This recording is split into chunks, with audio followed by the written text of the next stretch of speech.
ಸರ್ವರಿಗೂ ನಮಸ್ಕಾರ. ನಿಮಗೆಲ್ಲರಿಗೂ ಸಿರಿಗನ್ನಡ ಕಸ್ತೂರಿ ಯೂಟ್ಯೂಬ್ ಚಾನಲ್ಗೆ ಪ್ರೀತಿಯ ಸ್ವಾಗತ. ಪ್ರೀತಿಯ 10ನೇ ತರಗತಿಯ ವಿದ್ಯಾರ್ಥಿಗಳೇ, ಈ ವಿಡಿಯೋದಲ್ಲಿ ನಾನು ನಿಮಗೆ 3 ಅಥವಾ 4 ವಾಕ್ಯಗಳಲ್ಲಿ ಉತ್ತರ ಬರೆಯಿರಿ ಎಂಬ ಪ್ರಶ್ನೆಗೆ ಸಂಬಂಧಿಸಿದಂತೆ ಕೇಳಬಹುದಾದ ಬಹುನಿರೀಕ್ಷಿತ ಪ್ರಶ್ನೆಗಳನ್ನು ತಿಳಿಸಿಕೊಡ್ತಾ ಇದ್ದೇನೆ. ಇದು 2 ಅಂಕದ ಪ್ರಶ್ನೆಗಳಾಗಿದ್ದು ಗದ್ಯ ಭಾಗದಿಂದ 4 ಪ್ರಶ್ನೆಗಳು ಬರುತ್ತೆ.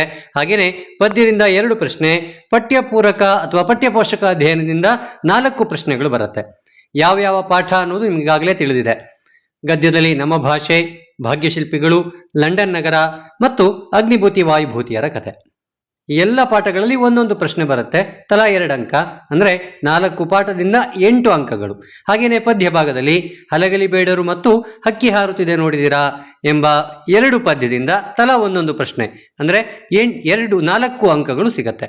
ಹಾಗೆಯೇ ಪಠ್ಯಪೂರಕ ಅಧ್ಯಯನದಿಂದ ಭಗತ್ ಸಿಂಗ್, ಉದಾತ್ತ ಚಿಂತನೆಗಳು, ವಚನಗಳು, ಶುಕನಾಸನ ಉಪದೇಶ ಅಥವಾ ನಾನು ಪ್ರಾಸ ಬಿಟ್ಟ ಕತೆ, ಈ ರೀತಿ 5 ಪಾಠಗಳಿದ್ದಾವೆ. ಇಲ್ಲಿ 5ರಲ್ಲಿ 4 ಪ್ರಶ್ನೆಗಳು ಬರುತ್ತೆ. ಅಂದರೆ 4 2 8, ಒಟ್ಟಾರೆಯಾಗಿ 20 ಅಂಕಗಳು ನಿಮಗೆ ಇಲ್ಲಿ ಲಭಿಸುತ್ತೆ. ಇನ್ನು ಬರಬಹುದಾದಂತಹ ಪ್ರಶ್ನೆಗಳನ್ನ ನೋಡೋಣ. ಮೊದಲನೆಯ ಪಾಠ ನಮ್ಮ ಭಾಷೆ. ಈ ನಮ್ಮ ಭಾಷೆಯ ಪಾಠದಿಂದ ಬರುವಂತಹ ಪ್ರಶ್ನೆಯನ್ನು ನೋಡ್ತಾ ಹೋಗೋದಾದ್ರೆ, ಕನ್ನಡ ಭಾಷೆ ಹದಗೊಂಡ ಬಗೆಯನ್ನು ತಿಳಿಸಿ. ಅಲ್ಲಿ ಉತ್ತರ ಇದೆ. ಉತ್ತರವನ್ನ ನೆನಪಿರುವ ಕಾರಣಕ್ಕೋಸ್ಕರವಾಗಿ ಪಾಯಿಂಟ್ ವೈಸ್ ನೀಡಲಾಗಿದೆ. ನೀವು ಅದನ್ನು ವಾಕ್ಯ ರೂಪದಲ್ಲಿ ಬರಿಬೇಕು. ಉದಾಹರಣೆಗೆ, ಅನೇಕ ಕವಿಗಳು ಕನ್ನಡ ಅಭಿವೃದ್ಧಿ ಹೊಂದಬೇಕಾದರೆ ಕನ್ನಡ ಪದಗಳ ಬಳಕೆ ಹೆಚ್ಚಾಗಬೇಕೆಂದು ಸಾರಿದ್ದಾರೆ. ಅಂಥವರ ವಾಣಿಯಿಂದ ಕನ್ನಡದ ವೀಣೆ ಮೃದು ಮಧುರವಾಗಿ ಮಿಡಿಯಿತು. ಮುಂದೆ ಬಸವೇಶ್ವರ, ಅಲ್ಲಮಪ್ರಭುಗಳಂತಹ ಶರಣವರೇಣ್ಯರು, ಚಾಮರಸ, ಕುಮಾರವ್ಯಾಸರಂತಹ ಕವಿಪುಂಗವರು, ಪುರಂದರದಾಸ, ಕನಕದಾಸರಂತಹ ದಾಸಶ್ರೇಷ್ಠರು ಸುಲಭ ಮಾರ್ಗವನ್ನೇ ತುಡಿದರು. ತಮ್ಮ ತಮ್ಮ ಅನುಭವ ಸಾರವನ್ನು ಸುಲಭವೂ ಸುಂದರವೂ ಸಹಜವೂ ಆದ ಮಾತುಗಳಿಂದ ಹೃದಯ ಮುಟ್ಟುವಂತೆ ಅಭಿವ್ಯಕ್ತಪಡಿಸಿದರು. ಹೀಗೆ ಕನ್ನಡ ಭಾಷೆ ಹದಗೊಂಡಿತು ಅಂತ ಹೇಳಿ. ಹೀಗೆ ಒಂದು 4 ಪಾಯಿಂಟ್ ಮಾಡ್ಕೊಂಡಲ್ಲಿ ನಿಮ್ಗೆ ಬರೀಲಿಕ್ಕೆ ಸುಲಭ ಆಗತ್ತೆ. ಆದರೆ ಬರೆಯುವಾಗ ಗಮನದಲ್ಲಿರಲಿ, ಪಾಯಿಂಟ್ ವೈಸ್ ಬರೀಬಾರ್ದು, ವಾಕ್ಯ ರೂಪದಲ್ಲಿಯೇ ಉತ್ತರ ಇರಬೇಕು. 2ನೇ ಪ್ರಶ್ನೆ, ಲಿಪಿಯ ಜಾಡು ಆರಂಭಗೊಂಡ ಬಗೆಯನ್ನು ತಿಳಿಸಿ. ಉತ್ತರವನ್ನು ಗಮನಿಸ್ಕೊಳ್ತಾ ಹೋಗಿ. ಇದೆಲ್ಲದಕ್ಕೂ ಉತ್ತರವನ್ನು ನಾನು ಹೇಳೋದಿಲ್ಲ, ಅಲ್ಲಿ ಉತ್ತರ ಇದೆ, ನೋಡ್ಕೊಳ್ತಾ ಹೋಗಿ. ಆಂಗ್ಲ ಭಾಷೆ ವಿಶ್ವವ್ಯಾಪಿಯಾಗಲು ಕಾರಣವೇನು? 4 ಪಾಯಿಂಟ್ ಇದೆ, ಅದಷ್ಟು ನೆನ್ಪಿಟ್ಕೋಬಹುದು.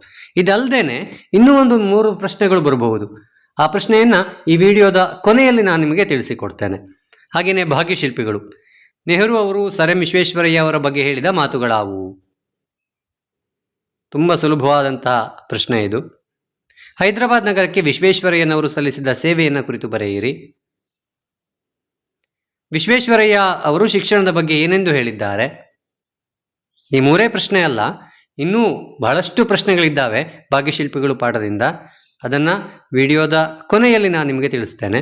ಲಂಡನ್ ನಗರ ಪಾಠದಿಂದ, ಲಂಡನ್ನಿನ ಹೆಣ್ಣು ಮಕ್ಕಳು ಯಾವ ಕೆಲಸದಲ್ಲಿ ನಿಯುಕ್ತರಾಗಿರುತ್ತಾರೆ? ಇನ್ನೊಂದು, ಸಾಮ್ರಾಟರ ರಾಜ್ಯಾಭಿಷೇಕವಾಗುವಾಗ ಸಿಂಹಾಸನದ ಮೇಲಿರುವ ಕಲ್ಲುಪಾಟಿಯ ವಿಶೇಷತೆ ಏನು? ಬಹುತೇಕ ಈ ಪ್ರಶ್ನೆ ಕೇಳುವ ಸಾಧ್ಯತೆ ಜಾಸ್ತಿ ಇದೆ. ಹಾಗೆಯೇ ಅಗ್ನಿಭೂತಿ ವಾಯುಭೂತಿಯರ ಕತೆ ಗಮನದಲ್ಲಿರಲಿ. ನಾನಿಲ್ಲಿ ನೀಡಬಹುದಾದ ಅತಿ ಸಂಭವನೀಯವಾದಂತಹ ಪ್ರಶ್ನೆಗಳನ್ನ ಮಾತ್ರ ನೀಡ್ತಾ ಇದ್ದೇನೆ. ಸೂರ್ಯಮಿತ್ರ ಮಾವನೆಂದು ತಿಳಿದಾಗ ವಾಯುಭೂತಿಯ ಪ್ರತಿಕ್ರಿಯೆ ಹೇಗಿತ್ತು? ರಾಜ್ಯಸಭೆಯಲ್ಲಿ ಅಗ್ನಿಭೂತಿ ವಾಯುಭೂತಿಯರನ್ನು ಮೂರ್ಖರೆಂದು ತೀರ್ಮಾನಿಸಿದ್ದೇಕೆ? ಸೂರ್ಯಮಿತ್ರನು ಅಗ್ನಿಭೂತಿ ವಾಯುಭೂತಿಯರಿಗೆ ವಿದ್ಯಾಭ್ಯಾಸದ ನಂತರ ಮಾವನೆಂದು ಹೇಳಲು ಕಾರಣವೇನು? ಈ 3 ಪ್ರಶ್ನೆಯಲ್ಲಿ ಒಂದು ಪ್ರಶ್ನೆ ಖಂಡಿತವಾಗಿಯೂ ಬರುತ್ತೆ. ಇನ್ನು ಹಕ್ಕಿ ಹಾರುತ್ತಿದೆ ನೋಡಿದ ಈ 2 ಪ್ರಶ್ನೆಯನ್ನು ಕಲ್ತು ಬಿಡಿ. ಏಕೆಂದರೆ ಈ 2 ಪ್ರಶ್ನೆಗಳಲ್ಲಿ ಒಂದು ಪ್ರಶ್ನೆ ಖಂಡಿತವಾಗಿ ಬರುತ್ತೆ. ಹೊಸಗಾಲದ ಹಸು ಮಕ್ಕಳನ್ನು ಹಕ್ಕಿ ಹೇಗೆ ಅರಸಿದೆ? ಅಥವಾ ಹಕ್ಕಿಯ ಹಾರಾಟವನ್ನು ಆಕಾಶಕ್ಕೆ ಹೇಗೆ ಹೋಲಿಸಿದ್ದಾರೆ? ಪದ್ಯ ನೆನಪಿದೆ ಅಲ್ವಾ? ನೀಲಮೇಘಮಂಡಲ ಸಮಬಣ್ಣ, ಮುಗಿಲಿಗೆ ರೆಕ್ಕೆಗಳೊಡೆದವೋ ಅಣ್ಣ, ಅಥವಾ ಯುಗ ಯುಗಗಳ ಹಣೆ ಬರಹವ ಒರೆಸಿ. 2 ಪದ್ಯವನ್ನು ನೀವು ನೆನಪಿಟ್ಕೊಂಡಲ್ಲಿ ಇದಕ್ಕೆ ಉತ್ತರವನ್ನು ಸುಲಭವಾಗಿ ಬರೀಬಹುದು. ಹಾಗೆಯೇ ಹಲಗಲಿ ಬೇಡರು ಪಾಠದಿಂದ ಕೇಳಬಹುದಾದ ಪ್ರಶ್ನೆಗಳು. ಹಲಗಲಿ ಬೇಡರು ದಂಗೆ ಏಳಲು ಕಾರಣವೇನು? ಹಲಗಲಿಯ ದಂಡು ಬರಲು ಕಾರಣವೇನು? ದಂಡು ಹಲಗಲಿಯ ಮೇಲೆ ಹೇಗೆ ದಾಳಿ ನಡೆಸಿತು? ಈ 3ರಲ್ಲಿ ಒಂದು ಪ್ರಶ್ನೆ ಖಂಡಿತವಾಗಿಯೂ ಬರುತ್ತೆ. ಹಾಗಾಗಿ ಇಂತಹ ಪ್ರಶ್ನೆಗಳನ್ನ ಬಿಡಬೇಡಿ, ಕಲಿಯಲೇಬೇಕು ನೀವು. ತುಂಬಾ ಸುಲಭವಾಗಿದೆ ಇದು. ಅನಂತರ ಉದಾತ್ತ ಚಿಂತನೆಗಳು ಪಾಠದಿಂದ, ಬಾಳಿನಲ್ಲಿ ತೃಪ್ತಿ ದೊರೆಯಬೇಕಾದರೆ ಏನು ಮಾಡಬೇಕೆಂದು ವಿವೇಕಾನಂದರ ಅಭಿಪ್ರಾಯ? ಅಂದವಾದ ಬರವಣಿಗೆಯ ಬಗ್ಗೆ ಗಾಂಧೀಜಿಯವರು ಹೇಳಿದ ಮಾತುಗಳಾವು? ಗಾಂಧೀಜಿಯವರು ಅಂಟು ದಿ ಲಾಸ್ಟ್ ಕೃತಿಯಿಂದ ತಿಳಿಸಿದ ಸಿದ್ಧಾಂತಗಳಾವು? ಅಥವಾ ಅಂಟು ದಿ ಲಾಸ್ಟ್ ಕೃತಿ ಗಾಂಧೀಜಿಯವರ ಮೇಲೆ ಬೀರಿದ ಪರಿಣಾಮಗಳೇನು ಅನ್ನುವ ಪ್ರಶ್ನೆ ಇದೆ. ಇದಕ್ಕೆ ಸರಿಯಾಗಿ ಉತ್ತರವನ್ನು ತಿಳ್ಕೊಳ್ಳಿ. ಭಗತ್ ಸಿಂಗ್ ಪಾಠದಿಂದ ಭಗತ್ ಸಿಂಗ್ನ ತಾಯಿಯ ಕಣ್ಣುಗಳಿಂದ ನೀರು ಧಾರಾಕಾರವಾಗಿ ಹರಿಯಲು ಕಾರಣವೇನು? ಭಗತ್ ಸಿಂಗ್ ಜಲಿಯನ್ ವಾಲಾಬಾಗ್ ಮಾರಣ ಹೋಮದಿಂದ ತೆಗೆದುಕೊಂಡ ನಿರ್ಧಾರವನ್ನು ತಿಳಿಸಿ. ಜಲಿಯನ್ ವಾಲಾಬಾಗ್ ಮಣ್ಣಿನ ಕುರಿತು ಭಗತ್ ಸಿಂಗ್ ತನ್ನ ತಂಗಿಗೆ ಹೇಳಿದ ಮಾತುಗಳಾವು? ಅಥವಾ ಭಗತ್ ಸಿಂಗ್ ಹೇಗೆ ಅಮರನಾದನು? ಇಷ್ಟರಲ್ಲಿ ಒಂದು ಪ್ರಶ್ನೆ ಖಂಡಿತವಾಗಿಯೂ ಬರುತ್ತೆ. ನೀವು ಈ ರೀತಿ ಪಾಯಿಂಟ್ ವೈಸ್ ನೆನ್ಪಿಟ್ಕೊಂಡಲ್ಲಿ ತುಂಬ ಸುಲಭವಾಗಿ ಇದಕ್ಕೆ ಉತ್ತರವನ್ನು ಬರೀಬಹುದು. ವಚನಗಳಲ್ಲಿ 2 ಪ್ರಶ್ನೆ ಇದೆ, 2ರಲ್ಲಿ ಒಂದು ಖಂಡಿತವಾಗಿ ಬರುತ್ತೆ. ಭಗವಂತನಲ್ಲಿ ಶರಣಾಗುವ ಭಾವ ಅಕ್ಕ ಮಹಾದೇವಿ ವಚನದಲ್ಲಿ ಹೇಗೆ ವ್ಯಕ್ತಗೊಂಡಿದೆ? ಅಲ್ಲಿ ಒಂದು 3 ಪಾಯಿಂಟ್ ಇದೆ, ಸರಿಯಾಗಿ ನೋಡ್ಕೊಳ್ಳಿ. ಇನ್ನೊಂದು, ಜ್ಞಾನಿ ಅಜ್ಞಾನಿಗಳ ಸಂಘದ ಬಗ್ಗೆ ಅಕ್ಕ ಮಹಾದೇವಿಯವರ ಅಭಿಪ್ರಾಯವನ್ನು ತಿಳಿಸಿ. ಅಜ್ಞಾನಿಗಳ ಸಂಘದ ಬಗ್ಗೆ ಹೇಳ್ತಾರೆ, ಬಲ್ಲಂತಹ ಜ್ಞಾನಿಗಳ ಸಂಘದ ಬಗ್ಗೆ ಹೇಳ್ತಾರೆ. ಎರಡಕ್ಕೂ ಏನು ಹೇಳ್ತಾರೆ ಅನ್ನೋದನ್ನು ಸರಿಯಾಗಿ ನೋಡಿ. ಚುಕನಾಸನ ಉಪದೇಶ, ಗುರುಪದೇಶದ ಗುಣಗಳನ್ನು ಪಟ್ಟಿ ಮಾಡಿ. ಇದಲ್ಲದೆ ಇನ್ನೊಂದೆರಡು ಪ್ರಶ್ನೆ ಇದೆ. ನಾನು ಪ್ರಾಸ ಬಿಟ್ಟ ಕತೆ, ಪೈಗಳು ತಮ್ಮನ ನೂಲು ಮದುವೆಯ ಸಿದ್ಧತೆ ಹೇಗೆ ನಡೆಯುತ್ತಿತ್ತು? ಪ್ರಾಸವನ್ನು ಬಿಟ್ಟು ಬರೆಯಬೇಕೆಂದು ನಿರ್ಧರಿಸಿದ ಪೈಗಳು ಪ್ರಾಸವನ್ನು ಇಟ್ಟೇ ಬರೆಯಲು ಕಾರಣವೇನು? ಇದಿಷ್ಟು ಬಹುಮುಖ್ಯವಾಗಿ ಕೇಳಬಹುದಾದ ಸಂಭವನೀಯ ಪ್ರಶ್ನೆಗಳು. ಇದಲ್ಲದೆ ಇನ್ನು ಪಾಠದ ಒಳಗಿನಿಂದ ಯಾವ ರೀತಿಯ ಪ್ರಶ್ನೆಗಳು ಬರಬಹುದು ಅನ್ನುವುದನ್ನು ಸಹ ನಿಮಗೆ ತಿಳಿಸಿಕೊಡ್ತೇನೆ. ಗಮನಿಸಿ, ಇಲ್ಲಿ ಗಮನಿಸಿ, ನಮ್ಮ ಭಾಷೆಯಲ್ಲಿ 5 ಪ್ರಶ್ನೆಗಳಿದೆ. ವ್ಯಾವಹಾರಿಕ ಮತ್ತು ಗ್ರಾಂಥಿಕ ಭಾಷೆಯ ಲಕ್ಷಣ, ಮತ್ತೆ ಆಂಗ್ಲ ಭಾಷೆಯ ವಿಶ್ವವ್ಯಾಪಿ ಆಗಲು ಕಾರಣವೇನು? ಉಳಿದ 3 ಪ್ರಶ್ನೆಯನ್ನು ನೀವು ಈಗಾಗಲೇ ತಿಳಿದಿದ್ರಿ. ಹಾಗಾಗಿ ಈ 5 ಪ್ರಶ್ನೆಗಳ ಬಗ್ಗೆ ಸರಿಯಾಗಿ ಉತ್ತರವನ್ನು ಬರೆಯು ತಿಳ್ಕೊಂಡಲ್ಲಿ ಖಂಡಿತವಾಗಿ 2 ಅಂಕ ಸಿಗುತ್ತೆ. ಇನ್ನು ಭಾಗ್ಯಶಿಲ್ಪಿಗಳು ಪಾಠದಿಂದ ಬಹಳಷ್ಟು ಪ್ರಶ್ನೆಗಳನ್ನು ಕೇಳುವ ಸಾಧ್ಯತೆ ಇದೆ. ನಾಲ್ವಡಿ ಕೃಷ್ಣರಾಜ ಒಡೆಯರ ಕಾಲದಲ್ಲಿನ ಸ್ವಯಂ ಆಡಳಿತ ಕ್ಷೇತ್ರಗಳನ್ನು ತಿಳಿಸಿ. ನ್ಯಾಯ ವಿಧಾಯಕ ಸಭೆ ಬಗ್ಗೆ ಮತ್ತು ಪ್ರಜಾಪ್ರತಿನಿಧಿ ಸಭೆ ಬಗ್ಗೆ 2 ಬಗ್ಗೆಯೂ ಕೇಳಬಹುದು.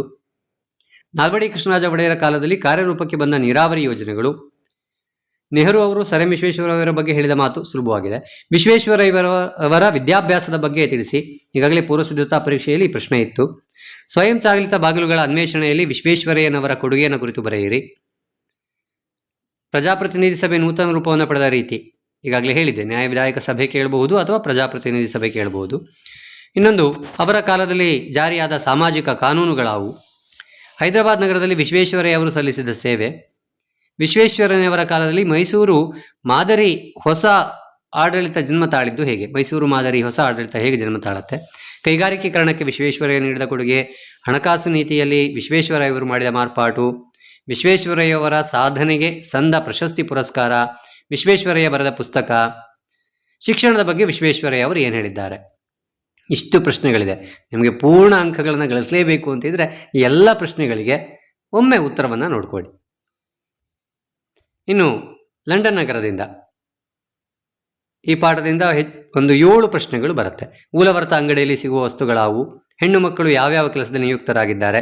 ಟೊಪ್ಪಿಗೆಯ ವಿಶೇಷತೆಯನ್ನು ಲೇಖಕರು ಹೇಗೆ ದಾಖಲಿಸಿದ್ದಾರೆ? ಪೊಯೆಟ್ಸ್ ಕಾರ್ನರಲ್ಲಿ ಯಾವ ಯಾವ ಕವಿಗಳ ಸಮಾಧಿಗಳಿವೆ? ಕಲ್ಲುಪಾಟಿಯ ವಿಶೇಷತೆ ಏನು? ಇಂಡಿಯಾ ಆಫೀಸ್ ಹೇಗಿದೆ? ವೆಸ್ಟ್ ಮಿನ್ಸ್ಟರ್ ಅಬೆ ಮಂದಿರದಲ್ಲಿನ ರಾಜ ವಿಭಾಗದ ಕುರಿತು ಬರೆಯಿರಿ. ಇದರಲ್ಲಿ ಪೂರ್ವಸಿದ್ಧತಾ ಪರೀಕ್ಷೆಯಲ್ಲಿ ಬಂದಂತಹ ಪ್ರಶ್ನೆಗಳನ್ನು ನೀವು ಗಮನಿಸಿದ್ದೀರಿ. ರಾಜ್ಯಸಭೆಯಲ್ಲಿ ಅಗ್ನಿಭೂತಿ ವಾಯುಭೂತಿಯರನ್ನು ಮೂರ್ಖರೆಂದು ತೀರ್ಮಾನಿಸಿದ್ದೇಕೆ? ಕಲಿತ ವಿದ್ಯೆಗಳಾವು ಅನ್ನೋ ಒಂದು ಪ್ರಶ್ನೆ ಇದೆ. ಈಗಾಗಲೇ 3 ಪ್ರಶ್ನೆ ನೋಡಿದ್ರಿ. ಈ ಕಲಿತ ವಿದ್ಯೆಗಳಾವು ಅನ್ನೋದನ್ನು ಸಹಿತ ಉತ್ತರವನ್ನು ನೋಡ್ಕೊಳ್ಳಿ. ಹಾಗೆ ಹಕ್ಕಿ ಹಾರುತ್ತಿದೆ ಮತ್ತೆ ಹಲಗಲಿ ಬೇಡರು. ಹಲಗಲಿ ಬೇಡರಲ್ಲಿ 3 ಪ್ರಶ್ನೆ ನೋಡಿದ್ರಿ. ಹಕ್ಕಿ ಹಾರುತ್ತಿದೆಯಲ್ಲಿ ಹಕ್ಕಿ ಯಾವ ಮೇರೆ ಮೀರಿ ನೀರನ್ನು ಹೀರಿದೆ ಅನ್ನುವ ಪ್ರಶ್ನೆ ಕೇಳಬಹುದು. ಪಠ್ಯಪೂರಕ ಅಧ್ಯಯನದಲ್ಲಿ ಭಗತ್ ಸಿಂಗ್ ಪಾಠದಿಂದ 5 ಪ್ರಶ್ನೆಗಳಿದ್ದಾವೆ. ಗಮನಿಸಿ. ಸಹೋದರಿಗೆ ಏನು ಹೇಳ್ತಾನೆ? ಮಾರಣ ಹೋಮದಿಂದ ತೆಗೆದುಕೊಂಡ ನಿರ್ಧಾರ, ಹತ್ಯಾಕಾಂಡದ ಸ್ಥಳದಲ್ಲಿನ ಮಣ್ಣನ್ನು ಸಂಗ್ರಹಿಸಿದ ಬಗೆ. ಇನ್ನು ಉಳಿದ 2 ಪ್ರಶ್ನೆಗಳು ಪೂರ್ವಸಿದ್ಧತಾ ಪರೀಕ್ಷೆಯಲ್ಲಿ ಬಂದಿತ್ತು. ಧಾರಾಕಾರವಾಗಿ ನೀರು ಸುರಿಯಲು ಕಾರಣ, ಭಗತ್ ಸಿಂಗ್ ಹೇಗೆ ಅಮರನಾದ ಅನ್ನೋದು. ಇನ್ನು ರಾಜಕೀಯ ಸ್ವಾತಂತ್ರ್ಯದ ಮಹತ್ವವನ್ನು ತಿಳಿಸಿ. ಉದಾತ್ತ ಚಿಂತನೆಗಳು ಪಾಠದಿಂದ. ಅಂದವಾದ ಬರವಣಿಗೆ ಬಗ್ಗೆ. ಅಂಟು ದಿ ಲಾಸ್ಟ್ ಕೃತಿ ಗಾಂಧೀಜಿಯವರ ಮೇಲೆ ಯಾವ ಪರಿಣಾಮ ಬೀರಿತು? ವಿವೇಕಾನಂದ ದೃಷ್ಟಿಯಲ್ಲಿ ದೇಶದ ಪ್ರಗತಿ ಸ್ಥಿರವಾಗುವುದು ಯಾವಾಗ? ಬಾಡಿನಲ್ಲಿ ತೃಪ್ತಿ ದೊರೆಯಬೇಕಾದರೆ ಏನು ಮಾಡಬೇಕು ಅನ್ನೋದು ವಿವೇಕಾನಂದರ ಅಭಿಪ್ರಾಯ. ಅಂಟು ದಿ ಲಾಸ್ಟ್ ಕೃತಿಯಲ್ಲಿ ತಿಳಿಸಿದ ಸಿದ್ಧಾಂತಗಳಾವು? ಇನ್ನು ವಚನಗಳಲ್ಲಿ 2 ಪ್ರಶ್ನೆ. ಗುರುಪದೇಶದ ಗುಣಗಳನ್ನು ಪಟ್ಟಿ ಮಾಡಿ. ಇನ್ನೊಂದು, ರಾಜರ ಪ್ರಕೃತಿ ಹೇಗಿರುತ್ತದೆ? ಶುಕನಾಸನ ಉಪದೇಶ ಪಾಠದಲ್ಲಿ. ಪ್ರಾಸ ಬಿಟ್ಟ ಕತೆ. ಪೈಗಳ ತಮ್ಮನ ನೂಲು ಮದುವೆಯ ದಿನ ಅಂಗಳದಲ್ಲಿ ಏನೇನು ಸಿದ್ಧತೆಗಳಾಗುತ್ತಿದ್ದವು. ಪೈಗಳು ಪ್ರಾಸ ತೊರೆಯಲು ನಿಶ್ಚಯಿಸಿದ ಸಂದರ್ಭವನ್ನು ವಿವರಿಸಿ. ಪ್ರಾಸವನ್ನು ಬಿಟ್ಟು ಬರೆಯಲು ಯೋಚಿಸಿದ ಪೈಗಳು ಪ್ರಾಸ ಇಟ್ಟೇ ಬರೆಯಲು ಕಾರಣವೇನು. ಹೀಗೆ ಇಷ್ಟು ಪ್ರಶ್ನೆಗಳಿಗೆ ನೀವು ಸಿದ್ಧತೆಯನ್ನು ಮಾಡಿಕೊಂಡಲ್ಲಿ ಪಠ್ಯಪೂರಕ ಪಾಠದಿಂದ ಒಟ್ಟು 18, ಪದ್ಯದಿಂದ 6, ಹಾಗೆಯೇ ಗದ್ಯ ಭಾಗದಿಂದ 31 ಪ್ರಶ್ನೆಗಳನ್ನು ಕೇಳಬಹುದು. ಈ ಪ್ರಶ್ನೆಗಳಿಗೂ ಸಹ ನೀವು ಪೂರ್ಣ ಉತ್ತರ ಬರೆಯುವುದು ತಿಳಿದಲ್ಲಿ 3-4 ವಾಕ್ಯಗಳಲ್ಲಿ ಉತ್ತರಿಸಿ 10 ಪ್ರಶ್ನೆಗೆ ಪೂರ್ಣ 2 ಅಂಕಗಳನ್ನು ಗಳಿಸಲಿಕ್ಕೆ ಸಾಧ್ಯ ಆಗುತ್ತೆ. ಧನ್ಯವಾದಗಳು.